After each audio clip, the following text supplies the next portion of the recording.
A seguir no programa de hoje. Sob a graça, Deus diz claramente: não me lembrarei dos seus pecados mais. Não me lembrarei significa, ele lembrava, agora não lembra. O que aconteceu? A cruz. Deus que é santo não pode lembrar nossos pecados, porque ele lembrou dos nossos pecados no corpo de Jesus Cristo. Come on, everybody, put your hands in the air. We're standing tonight under an open heaven, and it's opened not because of anything we've done. It's opened because of the unmerited favor of the Lord. Amen. Are you ready to sing it with us, church? Here we go. I'm standing.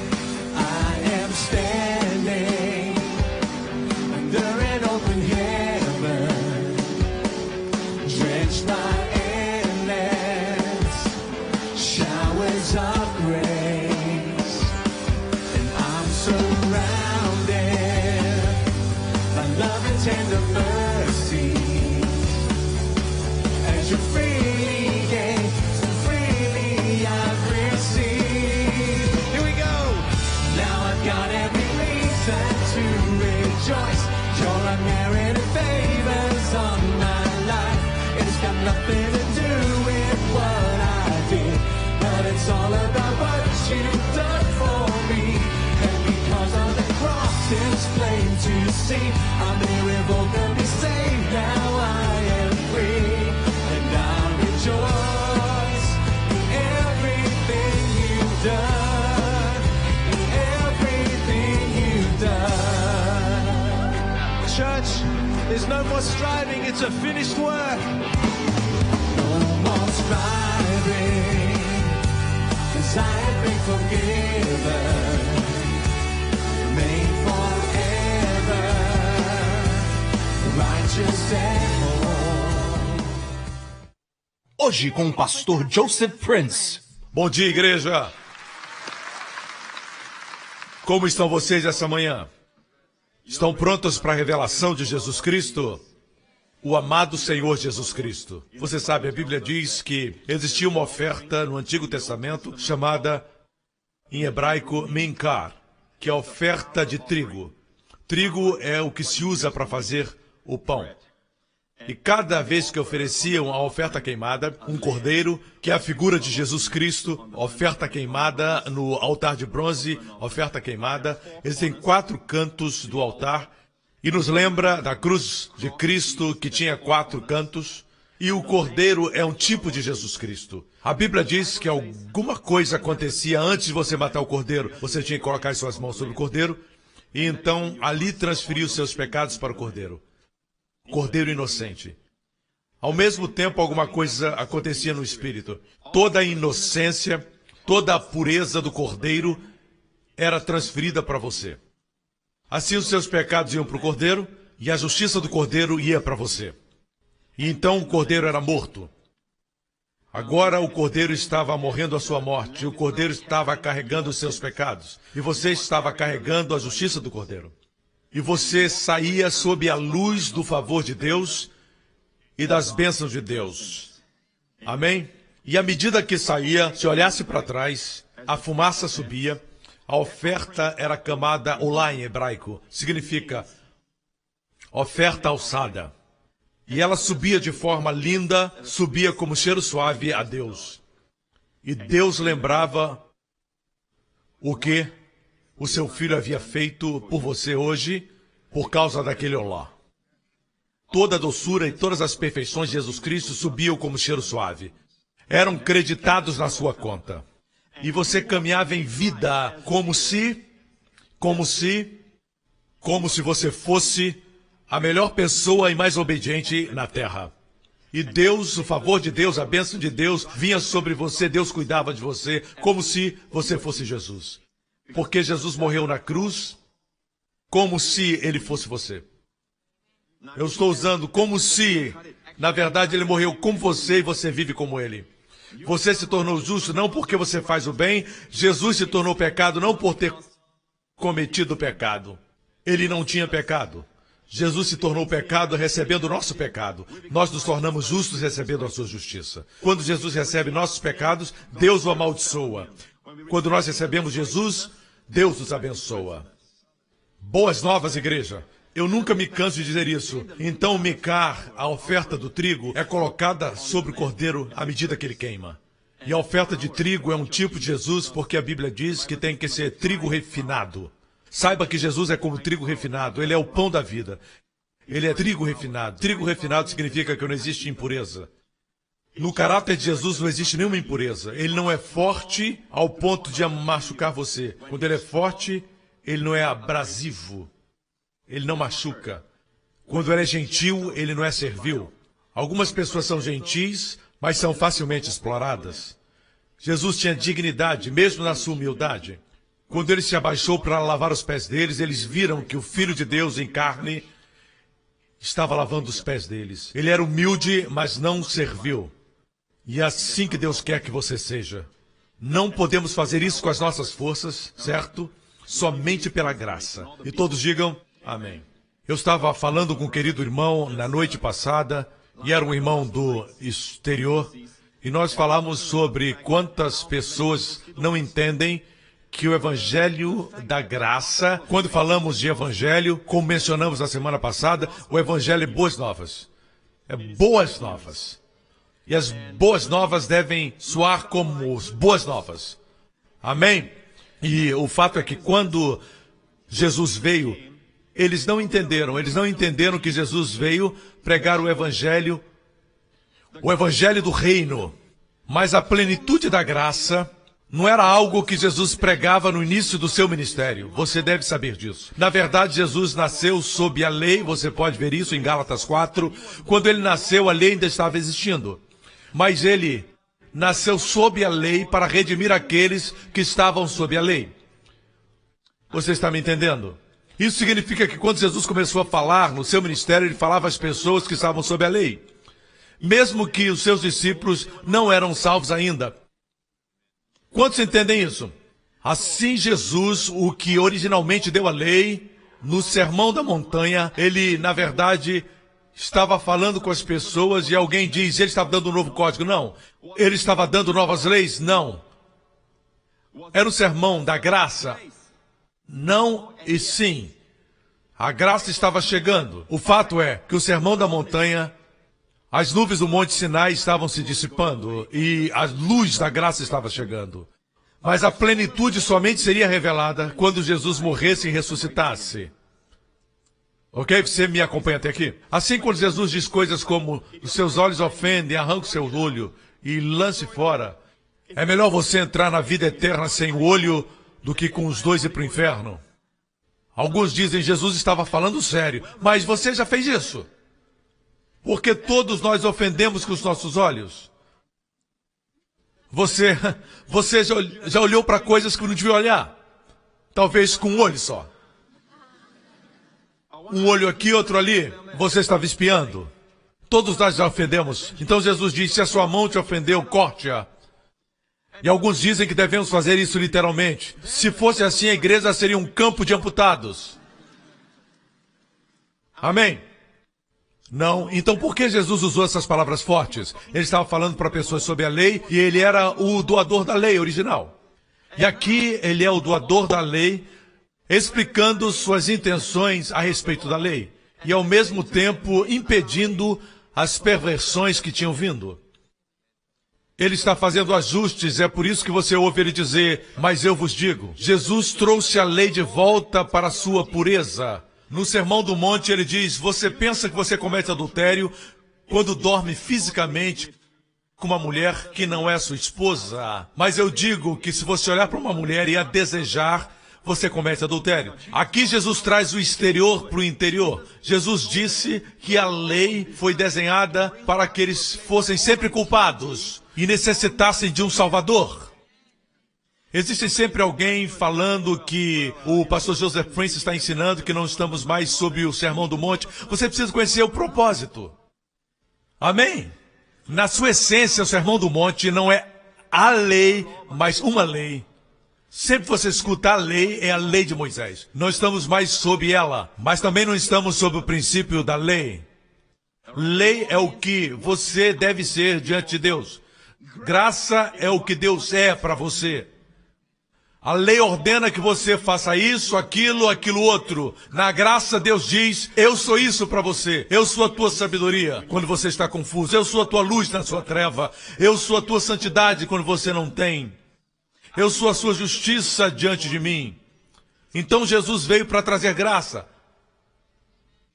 Certo? A lei existia já. Quantos entendem isso? Ok? E ainda assim pessoas dizem, bem, a graça é boa, mas temos que ter a verdade. Graça, a Bíblia diz, graça e verdade.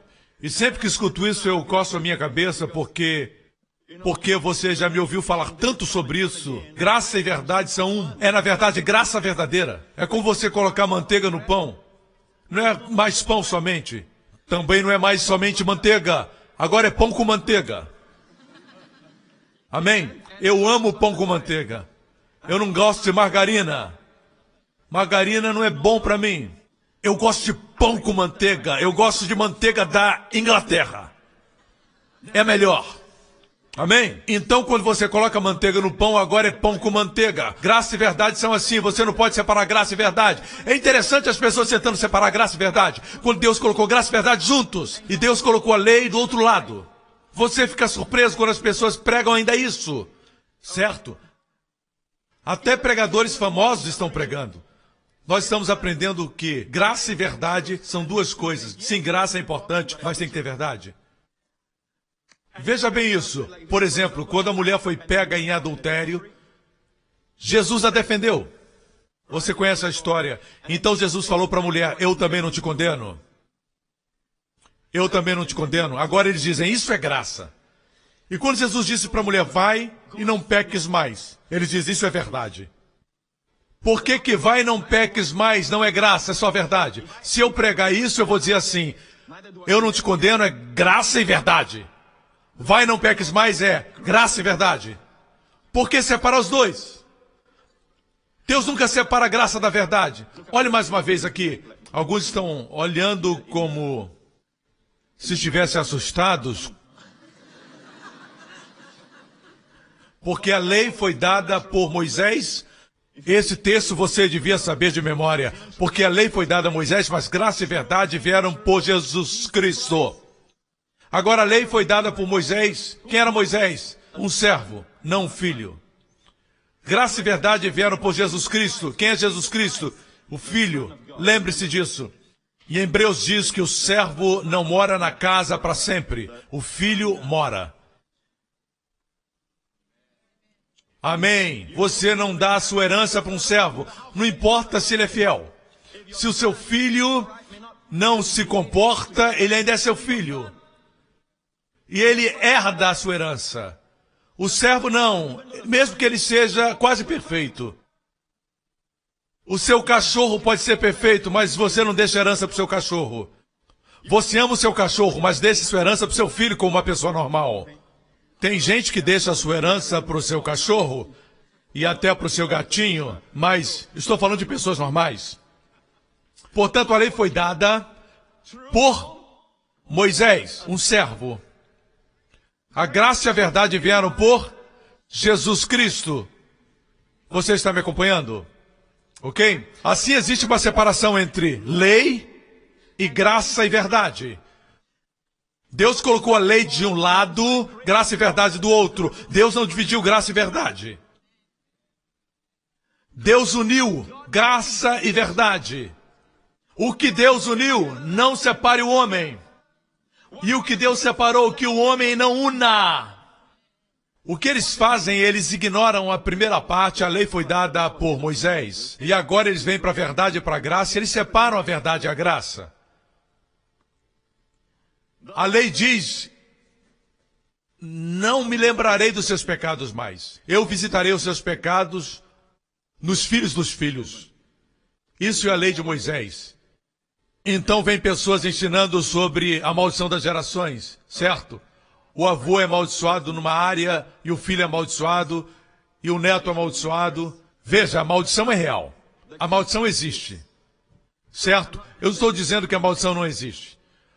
Mas como crentes, nós não estamos mais sob a maldição. Jesus levou a coroa de espinhos na sua cabeça. o Rei da Glória, o Rei dos Reis, ele vestiu a coroa de espinhos. Por quê? Porque espinhos simbolizam maldição. E ele estava assumindo o nosso lugar e redimindo-nos da maldição. Na lei, Deus diz que ele não ia livrar mais da culpa. Ele visitaria os pecados da terceira ou quarta geração. Mas a graça de Deus diz claramente que ele não se lembrará mais dos nossos pecados. Não se lembrará mais dos nossos pecados. Nunca mais significa que ele lembrava, mas não lembra mais. O que aconteceu? A cruz. Deus que é santo não pode lembrar dos nossos pecados, porque ele se lembrou dos nossos pecados no corpo de Jesus Cristo. E Deus que é santo, Deus que é justo, não pode julgar o mesmo pecado duas vezes. No corpo de Jesus na cruz e também no meu corpo. Isso faria Deus injusto. Dessa forma ele não seria santo. Você está me escutando? Portanto, vamos deixar isso claro, porque a essência do nosso ensinamento é essa. A lei foi dada através de Moisés, mas graça e verdade vieram por Jesus. Por isso, o primeiro milagre de Moisés foi um milagre de juízo. Ele transformou a água em sangue, resultando na morte. O primeiro milagre de Jesus, o Filho, foi transformar água em vinho. Vinho de qualidade. Ele fez isso nas bodas. Amém? Resultando na vida e na celebração. Cerca de 30 a 40 galões de vinho, a Bíblia diz. E nós falamos na semana passada como é feito o vinho. Você planta a semente da videira e demora um tempo até que venha a videira. No terceiro ano você tem fruto. Depois disso, você espera mais até que você possa fazer o vinho. Amém? Quanto mais tempo você mantém o vinho, melhor ele fica. Jesus comprimiu o tempo. Ele é o Senhor do tempo. Ele pode fazer muito em pouco tempo. Vocês me acompanham? O maior de todos os milagres acontece no instante. O novo nascimento. Não é como se você hoje fosse mais crente do que era ano passado, 2013. No próximo ano você vai ser melhor. Não, já nascemos de novo. Você entende isso? Nós fomos salvos uma vez e para sempre. Agora estamos aprendendo quem somos. Você pode não agir como salvo. Talvez não soe como salvo, mas você é salvo. Um filho pode ser o único herdeiro da maior companhia no mundo. Mesmo esse filho sendo uma criança, ainda é o herdeiro. Mesmo que não haja como um herdeiro, ele talvez não fale como herdeiro, talvez não saiba nada sobre a empresa, mas ele é o herdeiro. Ele tem que aprender. Você não pode confundir a sua posição com a sua condição. A sua condição muda, a sua posição nunca. A tua condição hoje não mexe na tua posição. Posso ter um amém? Glória ao nome de Jesus. A lei diz, você não pode, você não pode, você não pode. O foco está em você. Graça diz, eu vou ser o Deus de vocês. Todos me conhecerão. Eu serei misericordioso com os seus pecados e não me lembrarei dos seus pecados nunca mais. É sempre eu farei, eu farei, eu farei. E qual é o trabalho do homem? No novo concerto, o trabalho do homem é crer. Quando Deus diz eu farei, você tem que crer. E todos digam amém. Última coisa a respeito desse versículo. A razão por que digo isso é porque gostaria de colocar esse versículo em todas as pregações que faço. Porque é uma das coisas mais lindas que eu tenho descoberto. As pessoas estão separando graça e verdade quando deveriam separar lei de um lado e graça e verdade do outro. Veja, as palavras graça e verdade são lindas, significa verdadeira graça. Pão, ok, pão com manteiga. Verdadeira graça. Amém? Não pode separar a graça da verdade. Você sabe, a primeira vez que no Evangelho de João, João estava escrevendo para a nação de Israel, e é por isso que todos os milagres em João são também sinais. Ou deveríamos dizer, todos os milagres são sinais, somente no Evangelho de João. Ok? Todos os sinais são milagres, mas nem todos os milagres são sinais. Quando Jesus transformou água em vinho, ele estava ilustrando. Ele é o doador da vida. Ele é o Senhor do tempo e do espaço. Amém? O que a lei não pôde fazer? Não me entenda mal, a lei é santa, mas não pode fazer você santo. A lei é justa, mas não pode fazer você justo. A lei é tão perfeita que não vai levantar um dedo para te ajudar. Na hora que a lei se curva para ajudar, não é mais lei. Essa é a lei de Deus. Portanto, Jesus veio trazendo graça. Graça não é negociação. Graça é mais alta do que a lei. Assim como o filho é mais alto do que o servo. Mas o que a graça exige, a graça supre. Aleluia! Amém? Assim, agora que estou pregando, pode parecer uma exigência no meu ministério para pregar, mas eu estou pregando e descansando no suprimento que a graça me dá. E quando você depende disso, você fica tão bom que às vezes você não precisa nem de anotações. Não sou eu, é Cristo em mim. Você tem que aprender a descansar nele. Posso ter um amém? Se você pensa que é você que está fazendo, então é óbvio que é você que está fazendo. Dependa de Cristo em você. Agora, uma outra coisa, a graça e a verdade, eu já disse antes, e vou repetir mais uma vez, muitos não estão entendendo, algumas pessoas pregam da graça e não entendem. Graça e verdade são 2 itens, estou certo? Como manteiga e pão, são 2 itens. Mesmo que agora são pão com manteiga. São 2 itens, certo? 2 itens formam um plural, certo? Ok? Graça e verdade. Assim, quando você diz graça e verdade, a palavra vieram, graça e verdade vieram. No grego está no plural. Não está no singular, está no plural. Está no plural. Como quando você diz João e Maria, joga ou jogam para ganhar.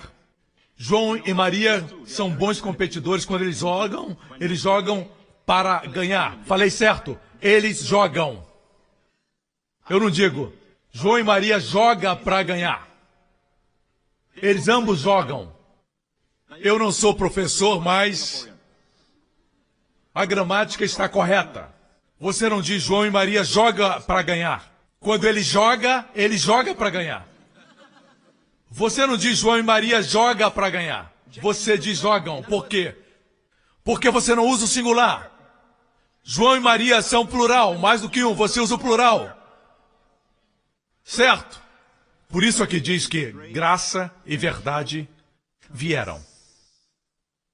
Está no plural. Graça e verdade são um. Como água e molhado são um. Você não pode separar a água do molhado. Você toca na água, você toca no molhado. Quantos entendem isso? Verdade é graça e graça é verdade. É por isso que é a verdade que nos liberta. E todo o povo diga amém, amém, amém. Glória a Deus. Aleluia.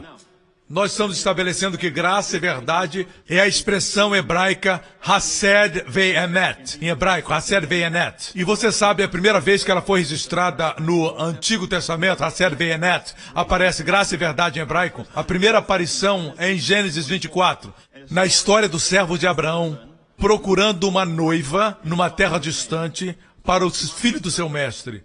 Isso é lindo. A propósito, é o maior capítulo do livro de Gênesis.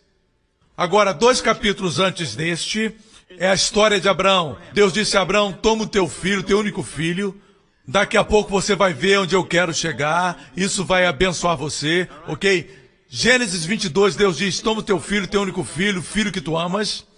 Eu li isso algum tempo atrás, eu disse, Deus, o senhor pegou pesado. Certo? Ele tem um filho que ele ama e Deus diz, pega o teu filho, o filho que tu amas, e oferece nas montanhas. Agora, Deus queria um sacrifício humano? Não, nunca. E ainda assim, foi uma direção estranha de Deus. Pega o teu filho único, o filho que amas. Uau! E ele tomou o seu filho, e os eruditos dizem que o menino tinha de 10 a 20 anos, e ele era pequeno, e estava ajudando seu pai a carregar lenha. Uau, que quadro! Jesus carregando sua cruz. Você vê que durante esse capítulo Deus não estava falando sobre o filho de Abraão, ele estava na verdade falando do seu filho. Se Abraão oferecesse o seu filho, Deus teria que oferecer o seu, porque Deus e Abraão estão em aliança. Quantos entendem isso? Assim Deus demonstra para nós que ele daria o seu filho. Mesmo que tenhamos pecado contra ele, nos rebelamos contra ele, como ovelhas nos desviamos pelo nosso caminho, nós usamos o fôlego que ele nos deu para blasfemar o seu nome, nós agimos como se não existisse Deus. Muitos falam que Deus não existe. As pessoas não se importam que a terra está no lugar exato onde tinha que estar. Alguns quilômetros mais perto do sol incendiaria, alguns quilômetros mais distante congelaria. A terra está no lugar onde devia estar. Preferimos dizer que é por acaso e foi o Big Bang do que falar que foi Deus. E assim o homem se rebelou contra Deus, e se recusa a acreditar em Deus. E ainda assim Deus ama o homem. Deus nos ofereceu, não foi um anjo, mas o melhor que o céu tinha, o seu filho. E Deus quer que saibamos que quando ele falou para Abraão, toma o teu filho, o filho único, o filho que amas, que vejamos o significado disso, que Deus ofereceria o seu único filho, o filho que ele amava. Amém? E Isaac carregou a lenha até lá em cima, e Isaac perguntou, pai, eu vejo a lenha e vejo fogo. Pai, mas onde está o cordeiro? E o pai disse, Deus vai prover o cordeiro. Você sabe da história, antes de ele matar seu filho, antes de oferecer seu filho, o anjo parou. E o anjo disse, pare, não mates o menino. Deus disse, eu sei que me temes. Agora eu sei que me amas. Porque não poupaste o teu filho, teu único filho, para que hoje eu e você possamos dizer para Deus, Deus, eu sei que o Senhor me ama. Porque o Senhor não poupou o seu filho, seu único filho, o filho que amas. Amém. Você não se sente amado? Assim, Isaac, escute cuidadosamente Isaac, naquele capítulo é um quadro filho amado. Cada história na Bíblia, melhor dizendo, a maior parte das histórias, algumas foram registradas para mostrar o lado ruim, o lado mal, mas existem tipos no Antigo Testamento. E os mais lindos tipos, na maior parte das histórias, é sobre Jesus. Portanto, Isaac aqui é um tipo de Jesus, o amado filho. Você me entende? E é por isso que no final do capítulo, depois de Abraão descer do monte com seu filho, o seu filho não é mencionado. Porque no que se referia a Deus, o menino estava morto. Portanto, o nome do filho não foi mencionado. Sabe qual o nome que foi mencionado no final daquele capítulo? Quando eles desceram da montanha? O da menina que ele se casaria. Que era Rebeca. Rebeca é o nome que foi mencionado no final do capítulo. Em outras palavras, pela morte de Jesus Cristo, a igreja veio. A igreja surgiu. No próximo programa, a graça de Deus é maior do que os seus pecados. O amor de Deus é maior do que sua ira. Nossos filhos deveriam viver num ambiente assim. Somente Jesus pode transformar a água normal do seu casamento, do seu relacionamento, em um vinho de qualidade. obrigado por sintonizar no programa de hoje com o pastor Joseph Prince, da igreja New Creation. Estamos certos que você foi abençoado. Para mais informações sobre a igreja New Creation, acesse o nosso website newcreation.org.sg. Lá você poderá se inscrever no nosso devocional diário do pastor Joseph Prince. Seja incentivado e fortalecido todos os dias e saiba o quanto Deus lhe ama através destes devocionais. Acreditamos que o seu dízimo pertence à igreja a qual você frequenta. E oramos para que você seja grandemente abençoado, altamente favorecido e profundamente amado.